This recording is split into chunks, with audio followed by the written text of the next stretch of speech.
Bienvenue sur Africa 24. La Banque de développement des États d'Afrique centrale affiche des résultats intéressants pour 2014. Au cours de l'année qui vient de s'achever, l'institution financière a mis en place plusieurs réformes pour améliorer son fonctionnement.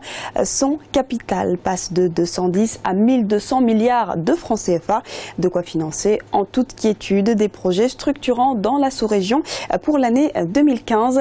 Et pour en parler, nous recevons dans ce décryptage le président de la Banque de développement des États d'Afrique centrale, Michael Adandé.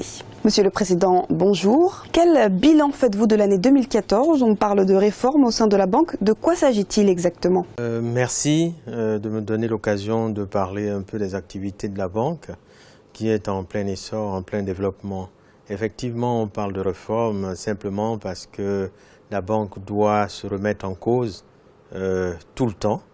Et nous avons lancé donc ce programme de réforme après un diagnostic, et c'est surtout en vue d'une notation de la banque, pour permettre à la banque de pouvoir mobiliser des ressources non seulement au sein de la sous-région d'Afrique centrale, mais sur tous les marchés à l'international et auprès de tout partenaire technique et financier où qu'il soit. Quels sont les principaux projets que la Banque a financés au cours de l'année qui vient de s'achever? En fait, les projets couvrent presque tous les secteurs. D'abord, les infrastructures qui font défaut en Afrique centrale, les infrastructures routières, la route Kumba-Manfé au Cameroun, qui pourrait permettre de relier le Cameroun au Nigeria. Une portion de la route qui pourrait également relier le Cameroun au Tchad, une autre portion qui relie le Tchad au Niger. C'est pour vous dire que également une autre au Gabon, la nationale, qui permettrait de relier le Gabon au Cameroun. Donc en fait, ce sont des projets intégrateurs.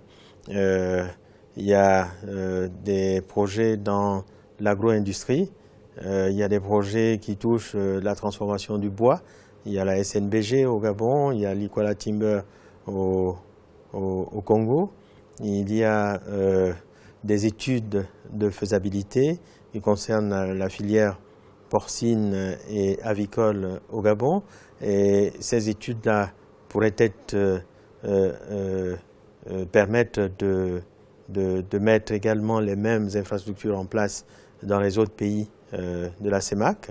Je peux vous en citer plein comme ça. C'est pour vous dire que la BDAC s'implique désormais dans tous les projets structurants au niveau de la CEMAC. Le capital de la banque passe de 210 à 1200 milliards de francs CFA. Le plan stratégique 2013-2017 prévoit 190 millions comme objectif d'engagement pour 2015. Quels sont finalement les projets prioritaires sur lesquels la banque va se pencher? Les projets prioritaires, comme je vous dis, s'inscrivent dans les secteurs que je viens d'indiquer. C'est les infrastructures de transport, le secteur de l'énergie, et en ce qui concerne le secteur privé, particulièrement tous les investissements qui touchent la transformation des matières premières dans la sous-région. Sur le continent, les PME et les PMI semblent être laissés pour compte. Pourquoi la BDEAC n'accompagne-t-elle pas souvent ces entreprises? La BDEAC intervient et accompagne ces entreprises, mais vous comprenez qu'il y a plusieurs acteurs concernés. Déjà pour renforcer les capacités de ces PME, en mettant en place des incubateurs d'entreprises, des centres de métiers, des écoles-usines pour renforcer les capacités de ces PME qui ont l'intention de s'installer et de pouvoir bénéficier de l'accompagnement des banques. Les banques n'attendent que cela.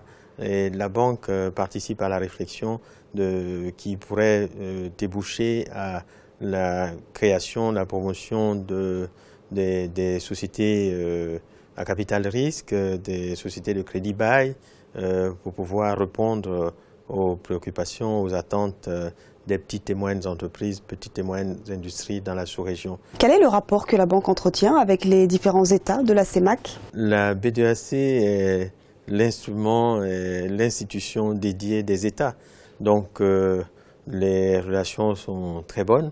La banque s'est déployée, est présente dans tous les États désormais à travers des représentations, et nous constatons que cette présence marquée permet de développer le portefeuille, de répondre aux attentes et aux requêtes, que ce soit des administrations, que ce soit du secteur privé. Contrairement à l'Afrique de l'Ouest, l'Afrique centrale peine à ouvrir ses frontières.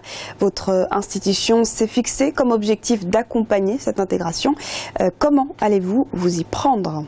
Déjà, en finançant, en nous impliquant dans la construction, la réalisation des infrastructures de transport pour déjà permettre aux hommes, aux capitaux, aux biens et services de circuler, et également créer un environnement qui permette à ces pays d'échanger, à ces pays d'avoir également des biens et services à échanger.